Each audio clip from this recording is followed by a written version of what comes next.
네, 최종권 연세대 교수의 해외 출장으로 오늘은 이분과 함께하겠습니다. 국립외교원장을 지낸 분이죠.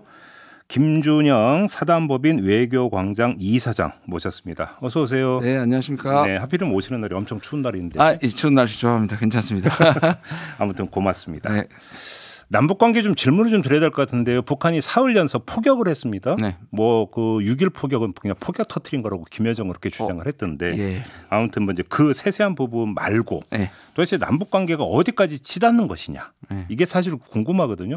이거 경색을 넘어서 거의 이렇게 되면 대결 국면으로 가는 거 아닌가 이런 생각도 좀 드는데. 뭐 이거는 사실 전문가의 해석이 필요한가요? 뭐 한반도가 이렇게 불안해진 거고 예. 지금 말씀하신 것처럼 일촉즉발이고 지금 세계에 이제 보통 4가지의 분쟁 또는 분쟁 후보 지역이 이제 두 개는 이제 전쟁을 하고 있고요. 우크라이나하고 그다음에 이제 2개가 이제 대만하고 한국이거든요. 그 4대 이렇게 꼽습니다. 예, 꼽는 것에 들어갔으니까요. 한국도 아직도 계속 거기 들어가 있는 거죠. 들어가 있는 거죠. 어휴, 네, 그래요. 예, 좋게 안심을 드리고 싶은데, 네. 근데 뭐 전쟁 나긴 여전히 쉽지 않다고 생각하지만요. 그래도 네. 긴장 자체가 또 우리한테 주는 피해가 크거든요. 그럼요. 코리아 디스카운트 얘기 네, 또 나올 거 아니겠습니까? 좀 거슬러 올라가 봐야 될 것 같은데 김정은 국무위원장이 신년사는 아니고 거의 신년사에 준하는 연설을 했고 네. 사실은 여기서 거의 뭐 이제 선언을 했던 것 아니냐. 뭐 대한민국 것들 뭐 이런 표현까지 쓰면서 대결을 상당히 강조를 했는데 지금 북한 움직임이 어디까지 오고 있는 겁니까? 지금 보면 보도를 보면 조국평화통일위원회, 조평통 같은 거 뭐 사실상 해체를 하고 있다 뭐 이런 얘기까지 지금 나오는 모양이던데. 2018년에서 2019년까지가 소위 말하는 한반도 평화 프로세스의 좀 전성기라 그럴까요? 맞아요. 죄송합니다. 예. 전성기라 그럴 수 있었죠. 근데 이제 하노이에서 사실은 북한 입장에서 뒤통수를 맞은 거잖아요. 네. 그러면서 북한이 그때 한 말이 있습니다. 다시는 이러한 대화와 협상의 기회가 없을 거다. 최고의 기회를 당신들은 버렸다. 네. 뭐 미국을 향해서도 물론이지만 한국을 향해서 얘기했고요. 네.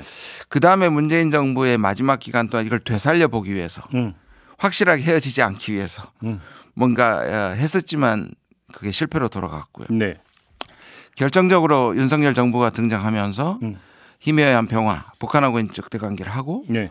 그다음에 미국은 끊임없이 바이든 정부가 외교적 협상의 문은 열려 있다고 얘기하지만 네. 사실 영혼이 없는 얘기였고요. 네. 북한이 더 이상 중요한 아젠다로서 미국 대외 정책에서 목록에서 사라진 것처럼 보입니다.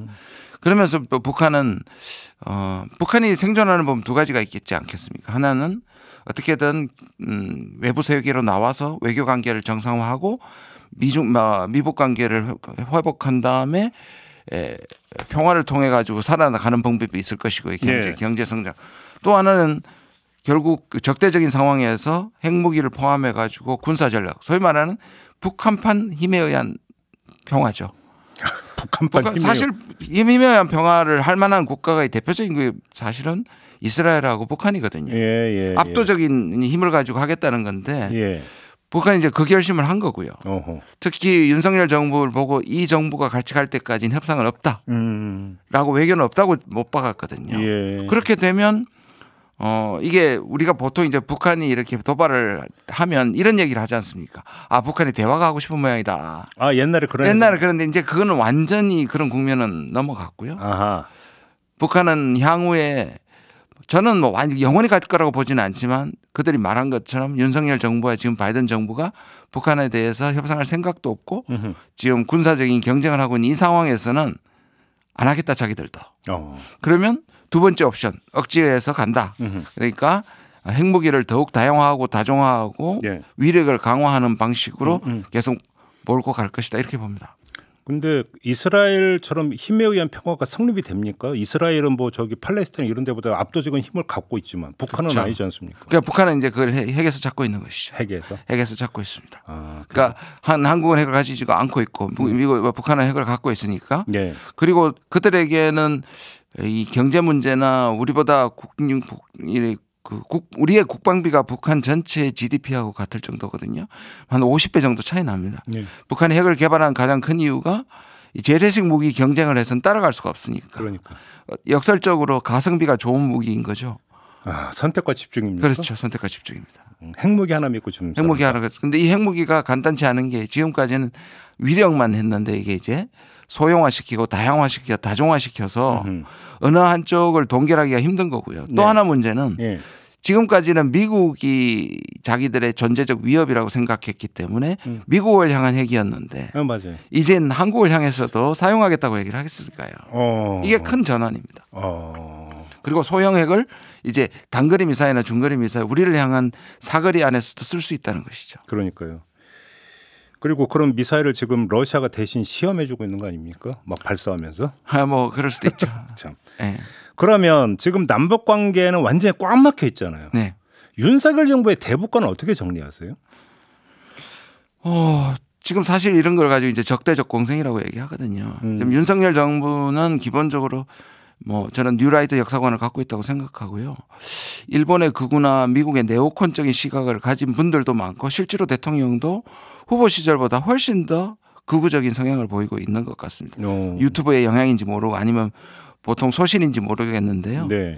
기본적으로 지난 정부를 친북 친중 정부라고 얘기를 하고 그러니까 이걸 뒤집어야 되니까 반중 반북 친일 친미. 네. 그래서 이건 기본적으로 냉전적 사관이고요. 네. 저는 가끔 보면 60, 70년대를 사시는 것 같습니다. 그렇게 보세요. 네. 그러니까 북한은 적이죠. 공산 진영 대 자유 진영 이렇게 되는 겁니까? 네.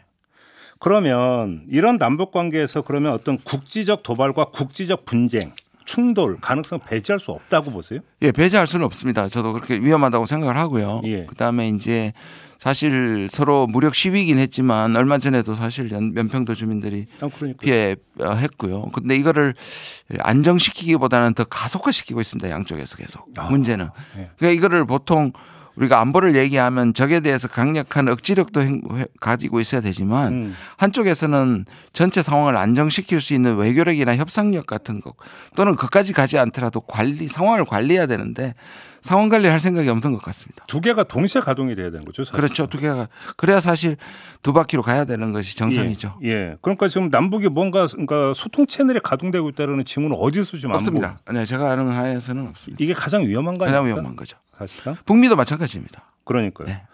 북미 얘기 좀 할까요? 그러니까 보통 이야기하면 이제 그 이전에 그러니까 통미봉남이랬잖아요. 북한하고는 소통하고 남은 봉쇄한다. 네.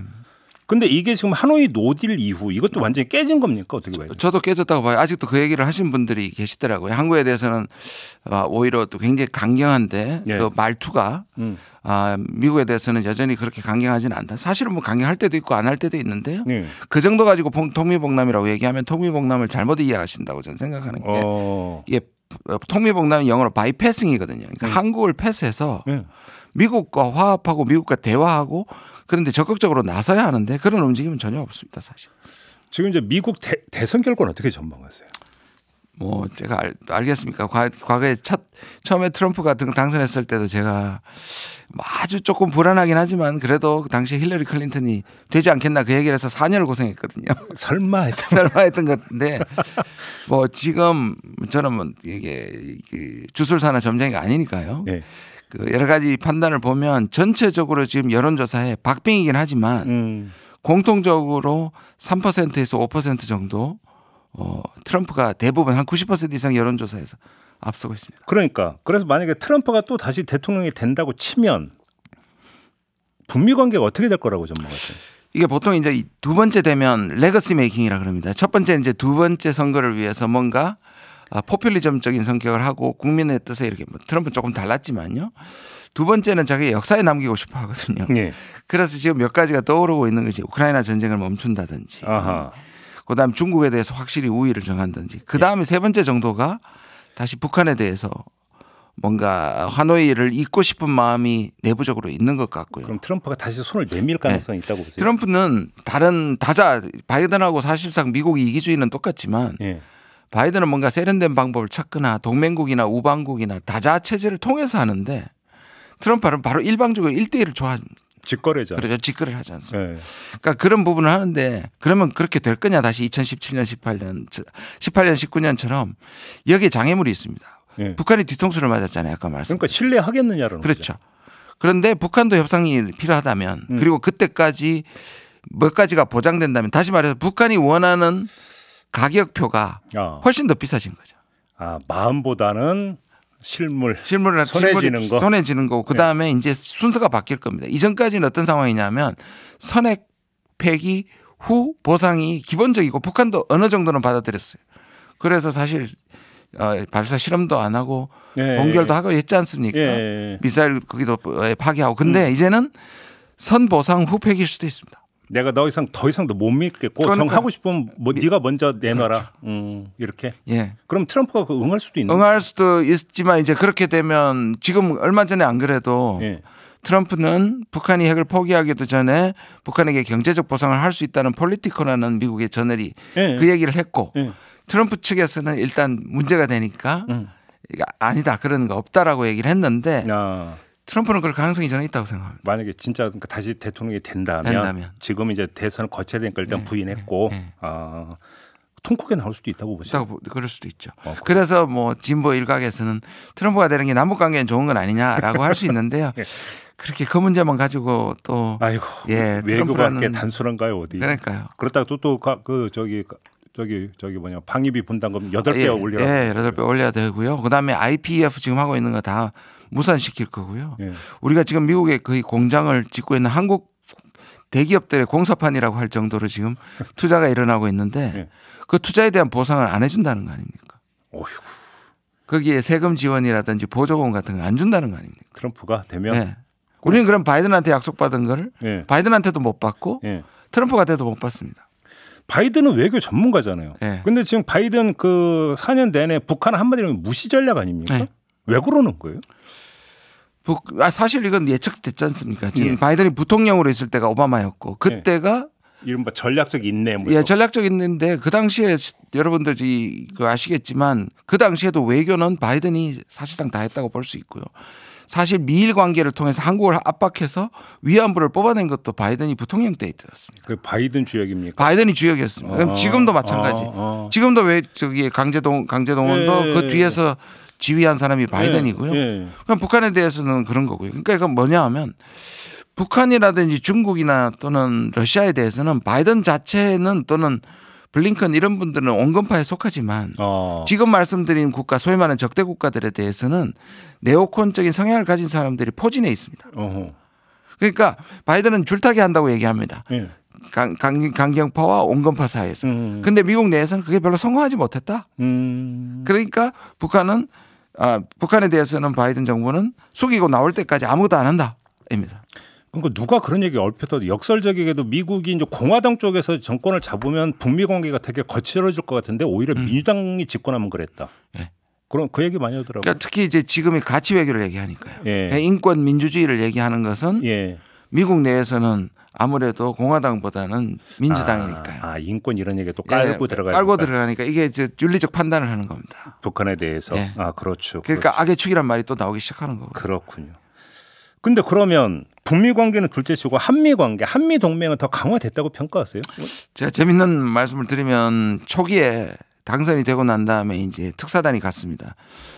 가서 미국한테 우리 윤석열 정부는 한미 관계를 복구하겠다고 해서 얘기를 했거든요. 근데 제가 들은 말은 뭐냐 하면 미국에서 파괴된 적도 없는데 뭔 복구냐. 진짜 그런 얘기. 강력하게 항의를 했다는 얘기가 제가 들었고요. 그러다 보니 나온 말이 이제 강화입니다. 강화는 얼마든지 강화하는 게 좋잖아요. 그렇죠. 그러니까 강화로 바꿨고요.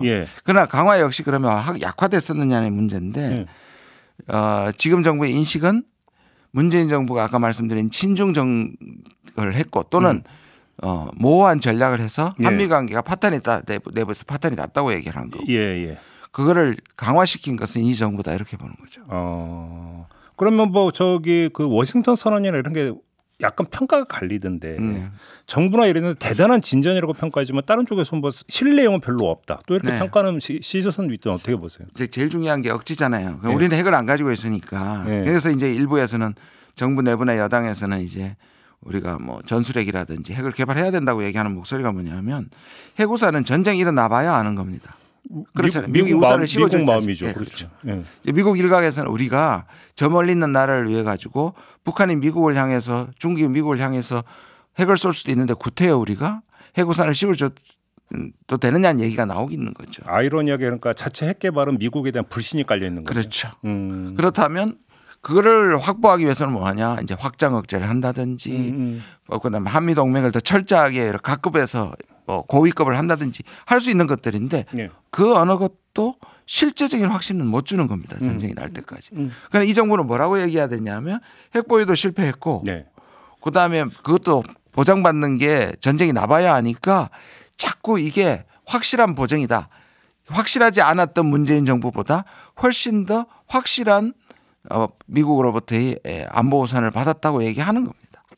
이건 어떻게 보세요? 그러니까 저 평소 궁금했던 게 있는데 그 북한이 도발하면 뭐 핵 항모가 오고 네. 전략 폭격기가 뜨고 막 이러잖아요. 네.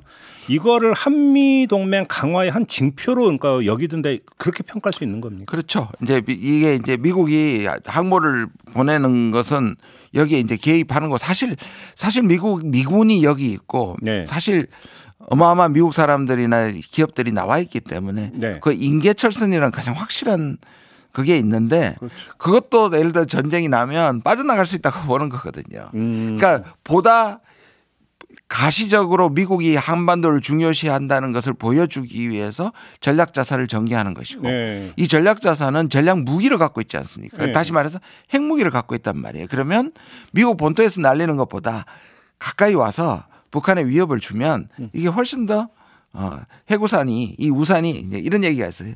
우산이 구멍이 뚫린 우산이 아니냐 미국께. 그러니까 이 지금 보여주니까 이 우산은 바로 옆에서 쓸 수 있는 확실한 우산이다 이렇게 보여주는 가시적인 겁니다. 그런데 전략자산 전개하면 우리가 비용을 좀 부담합니까? 지금까지는 미국의 이제 예산에 의해서 정기적으로 미국은 5대양 6대주를 커버를 하니까요. 네. 한 11대 정도의 내배에서 다 커버를 합니다. 예. 그렇게 오는 걸 우리가 내지 않습니다. 그런데 이것을 상시적으로 한다면 예. 미국은 예산이 더 필요하게 될 것이고. 그렇죠, 당연히. 만약에 트럼프가 되면 더더욱이 이 부분에 대해서 엄청난 비용을 연구할 가치가. 항공모함 한번 기동하려면 돈 어마어마하게 든다면서요? 그렇죠. 예, 수억 불이 드는 걸로 알고 있습니다. 그러면 이제 그 경우 때문에 우리 비용이 또 이제 늘어나다 이런 이야기가. 비용만 들뿐만 아니라 이제 그게 올 때마다 이제 전쟁 분위기가 코리아 리스크가 커지는 거죠. 아, 그렇죠. 이게 위험도를 보여주는 거니까요.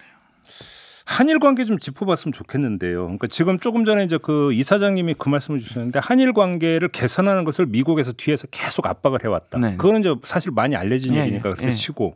근데 윤석열 정부가 한일 관계 정상화를 통해서 얻고자 하는 게 뭘까요? 그러니까 이제 첫 번째는 아까 말씀드린 것처럼 기본적으로 한미일은 이게 흑백론을 가지고 계시는 거거든요. 네. 그러니까 아까 말씀드린 뉴라이트는 물론이고 대통령은 자기는 적과 아군밖에 없다. 친구와 적으로만 보는 거죠. 그래서 사실 북한 뭐 이란까지 또 얘기를 했지 않습니까? 기본적으로 그 시각에 보면 미국과 일본은 선한 세력인 거고요. 북중로는 이제 악한 세력인 거고요. 그렇게 되면 선한 세력의 연대를 올려야 되는 거고요.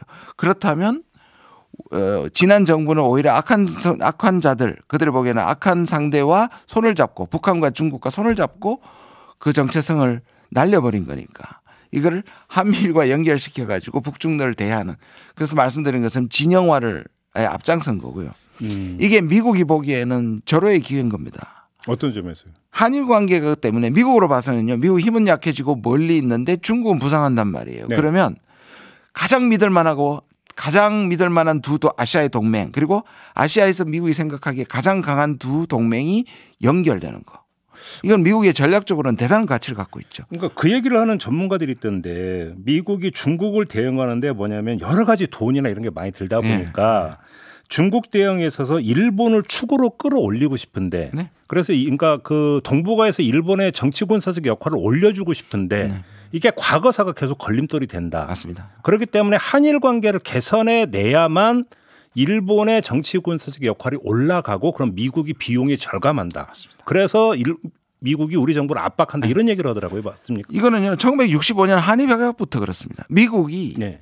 처음부터 일본을 완전 일본 편을 들거나 그 전범 국가를 도와주기에는 세계적 여론이 부담스러웠지만 당신은 소련이고 지금은 중국이니까 이걸 견제하기 위해서는 한일 관계가 좋아져야 되는데 이게 나쁘니까 미국은 한일 협약도 가져왔고요. 또 80년대 레이건 대통령은 또 삼각동맹이라 해서 전두환 낙하손에 또 세고를 했었고요. 이런 그다음에 부시 때도 마찬가지로 그랬거든요. 그러니까 미국의 수건입니다. 이번에 캠프 데이비드에서 한미일을 하고 난 다음에 뉴욕타임스가 한 말이 있습니다. 미국 외교 70년에 수건이 풀렸다.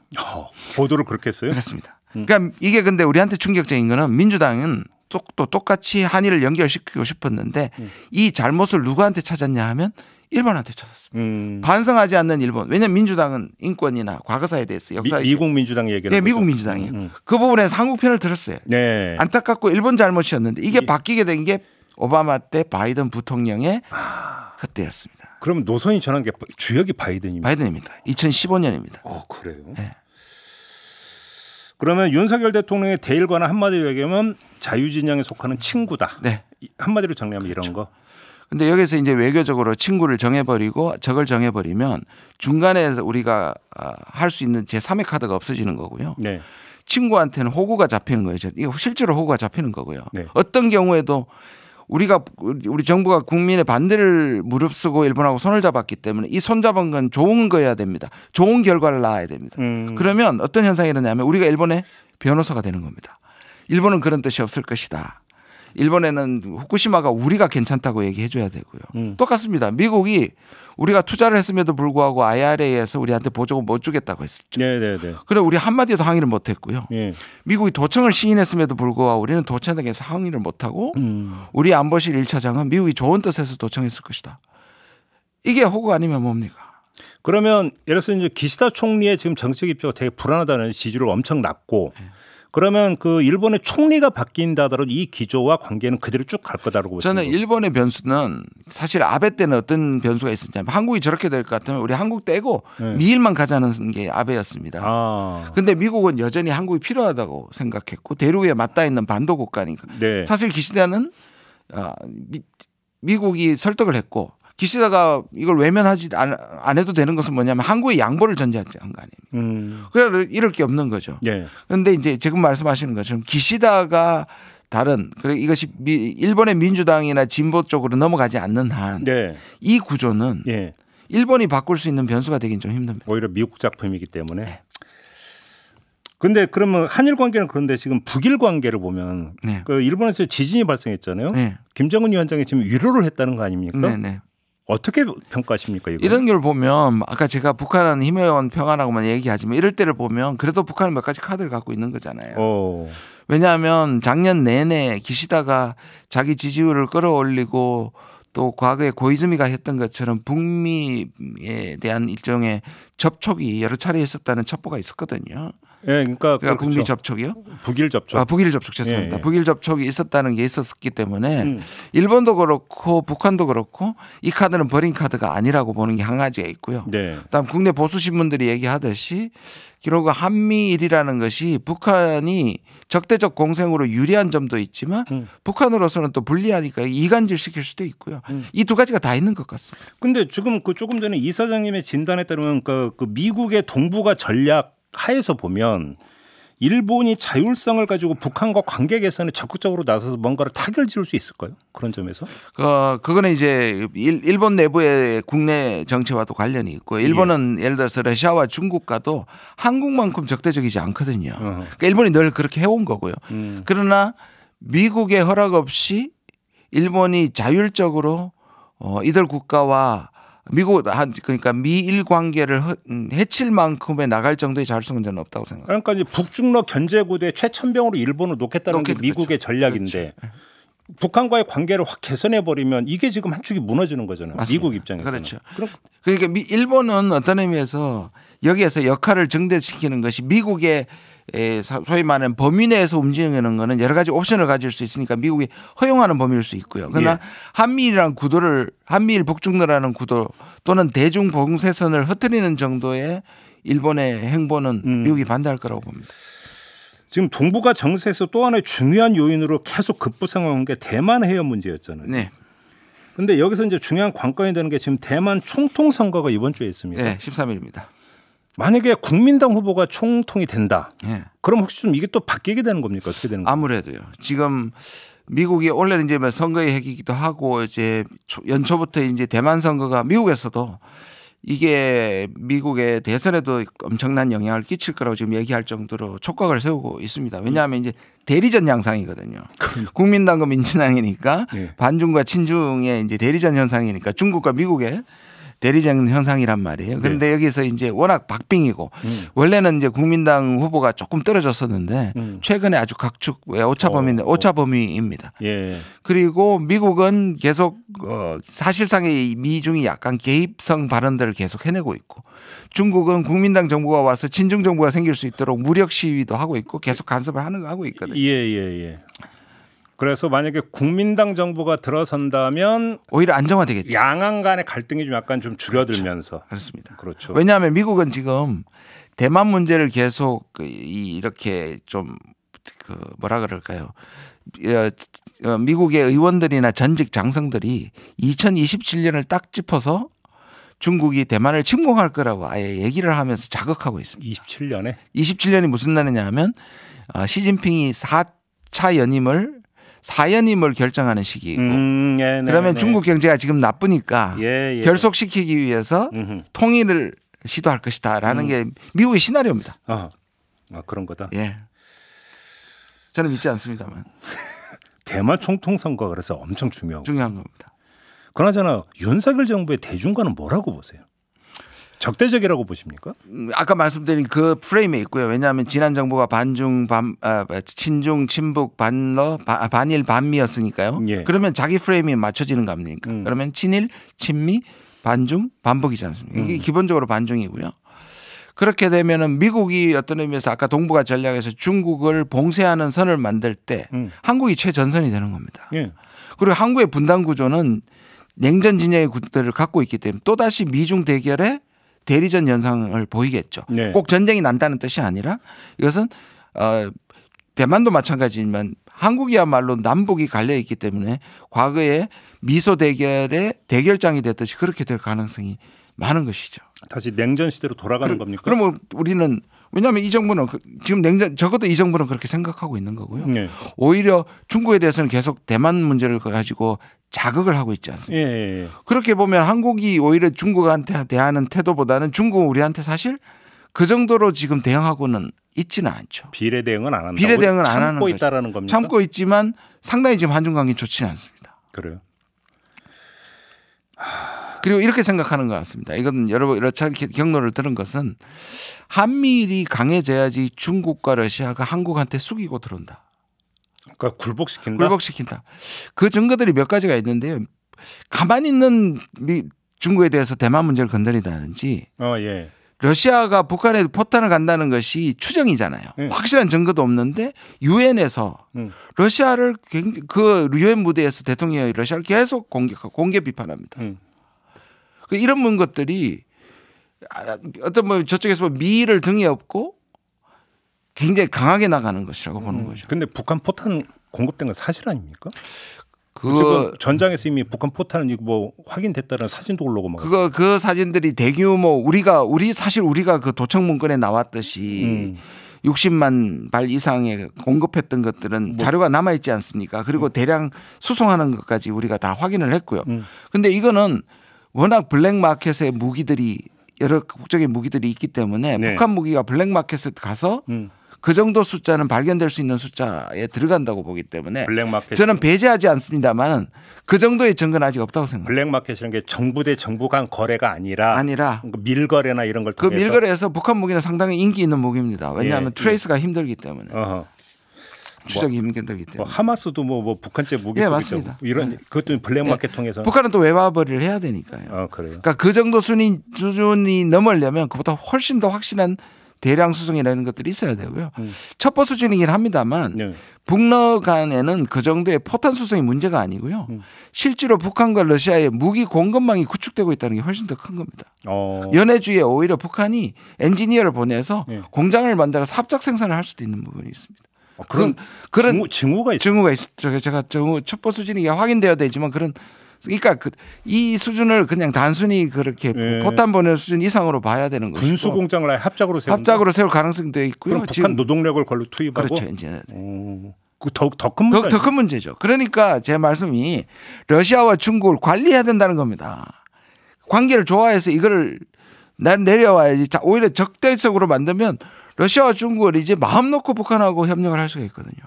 그러니까요. 근데 지금 그 동북아 이제 가고 있는 추세는 북중러는 밀착은 더 심해지고 네. 한미일 밀착은 심해지고 그 사이에 뭐 아무것도 없는 거죠.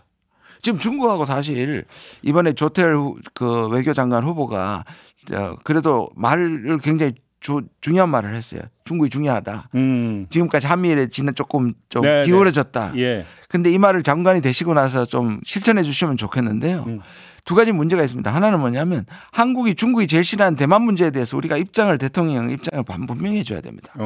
미국은 대만의 독립을 지지하지 않는다는 말을 했기 때문에 작년 11월에 분위기가 좋았거든요. 근데 우리는 아직 안 하고 있어요. 그리고 한중 간의 여러 각층에 있어서의 채널이 거의 끊어졌다시피 했습니다. 오히려 그 명료한 어떤 그 진영에 포함이 되는 게 아니라 약간 뭐라 그럴까요? 경계지대에 있어요. 우리 대한민국의 가치가 외교적 가치가 높아진다. 그렇죠. 그 얘기를 많이 맞습니다. 하더라고요. 미국도 더 그러니까 아쉬워지는 건 미국이다. 그럼요. 외교는 49대 51에 왜 예술이란 말이 있거든요. 네. 그러니까 지더라도 49를 가져와야 하고 이기더라도 51을 가져오는 것이 외교인데 지금은 100대 0. 그러니까 뭐 아니면 도잖아요. 그러니까 적 아니면 친구니까 외교가 아니라고 생각합니다. 너무 단선적이라는 말씀이시네요. 알겠습니다. 이 새해를 맞아서 한번 그 동북아 전반을 좀 쭉 둘러보는 시간을 좀 꾸며봤는데요. 변화의 조짐은 안 보이는 거죠? 우리 정부에. 외교 안보라인이 싹 바뀌었잖아요. 싹 바뀌었는데 그 안에서 돌렸지 않습니까? 회전문이. 회전문이었습니다. 별로 변화의 조짐은 없다. 그럼에도 불구하고 저는 총선은 중요하다고 생각합니다. 왜냐하면 미국도 그렇고 원래 대선급 회가 전 세계에서 76개국 42억 명의 유권자가 원래 선거했거든요. 올해 선거 엄청 많이 했어요. 나라별로. 그중에 중요한 것이 한국 총선, 대만 그리고 유럽 의회 선거 그다음 미국 11월인데요. 전례 없이 외교가 이전까지는 경제가 결정적 요소였고요. 지금도 그렇긴 한데요.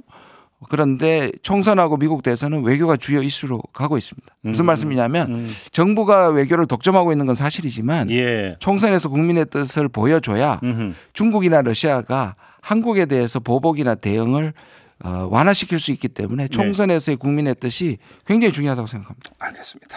자, 오늘 말씀은 여기까지 좀 드려야 될 것 같네요. 고맙습니다. 고맙습니다. 네, 지금까지 김준영 사단법인 외교광장 이사장과 함께했고요. 저도 마무리하고 물러가겠습니다. 고맙습니다.